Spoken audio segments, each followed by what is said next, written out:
Household care, actually, our household care business did quite okay this quarter. We had 2% organic growth, so much better than in the previous quarter. And bioenergy is just a fantastic growth engine for us. So we posted 15% growth in the quarter. Most of that comes out of or about half of that comes out of the US. The other half comes from other regions where bioenergy is picking up volume, such as in Brazil. So generally a good quarter for these two large growth engines of Novozymes. And you continue to spend a lot on R&D, research and development. Your company is known for innovation in that space. And just looking at your last quarter, R&D did constitute a big, almost as much as 13% of your total sales numbers. How is the outlook looking when it comes to R&D? Are you going to continue along this trajectory, or at some point are you going to wind down because you've invested enough in that space? I think there's still so much opportunity in the marketplace that I don't think we're going to take it down. Of course, there can be variations to the 13%, but we're not going to take it down.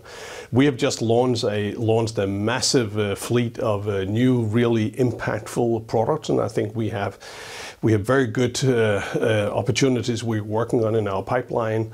So we see no reasons to doze down. There's a lot of excitement about new things we can put to the marketplace that both helps our customers, but also makes the world a more sustainable place. You're excited about innovation, Peder. I want to also ask you about that bioenergy market a little bit further, because since we last spoke to you last quarter, the oil price has been right back up, but then it's also dropped since some of the highs we've had in the last month or so. What do you make of the volatility we're seeing in the price and how that impacts that bioenergy space? Well, actually, I think the interesting thing is that right now the oil price and bioenergy prices are not really correlated. So while oil has been going up, ethanol has actually been staying pretty flat.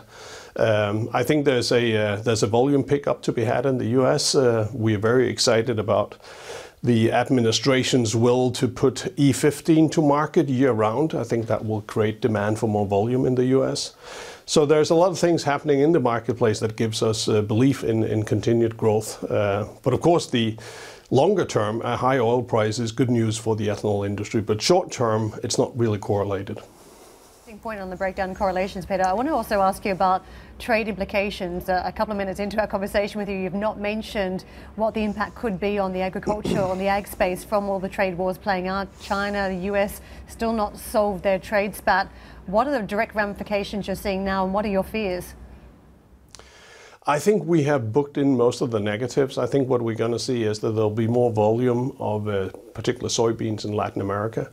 And actually, we make just as much business on Latin American soybeans as we do in North American soybeans. So I think we're largely seeing some shifts in flows as opposed to dramatic impacts on the global business. Actually, one of the things we're calling out for this last quarter and also for the fourth quarter is weakness in the Middle East, which is a bunch of different issues. But that matters more to us than the current trade wars between the US and China. Hey everybody, it's Hadley Gamble from our new CNBC Middle East Bureau in Abu Dhabi. Thanks for stopping by. Now to watch more, you can try one of the videos that just popped up on your screen. And don't forget to subscribe.